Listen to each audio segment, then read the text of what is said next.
பாருங்க, அண்ணா வீட்டுக்கு தான் வந்திருக்கோம். இது தோட்டத்தில் தான் இன்றைக்கி நம்ம சிக்கன் பிரியாணி கிண்ட போகிறோம்.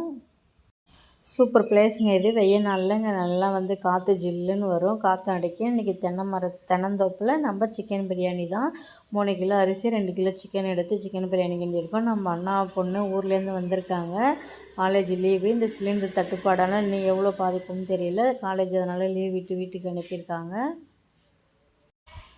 பிரியாணி ரெடி ஆகிடுச்சு. நம்மளே எதிர்பார்க்கல, அந்த அளவுக்கு சூப்பராக பிரியாணி வந்திருந்தது. பிரியாணி செஞ்சு அப்படியே சுட சுட வச்சு சாப்பிட்டா அது ஒரு தனி டேஸ்ட்டாக தாங்க இருக்கும். அப்படியே தட்டில் ஆவி பறக்கிற மாதிரி போட்டு சாப்பிட்டோம்னா செம்ம டேஸ்ட்டாக இருக்கும். பிரியாணி, முட்டை, வெங்காய ரைத்தா தான் நம்ம ரெடி பண்ணியிருந்தோம் பிரியாணிக்கு. பாருங்கள் எவ்வளோ உதிரி உதிரியாக இருக்குது சாப்பாடு அப்படின்னு. உங்கள் யாருக்கெல்லாம் சிக்கன் பிரியாணி ரொம்ப பிடிக்கும் அப்படின்னு சொல்லி மறக்காமல் கமெண்ட் பண்ண மறந்துடாதீங்க. கமெண்ட் பண்ணுங்கள். பிரியாணி நான் தான் சமைச்சேன். சாப்பிட்டு பிள்ளைங்களுக்கும் ஒரு கப்பில் வந்து எடுத்துக்கிட்டு கொண்டு போய் பிள்ளைங்களுக்கு கொடுக்கலான்ட்டு நம்மளும் கிளம்பிட்டாங்க.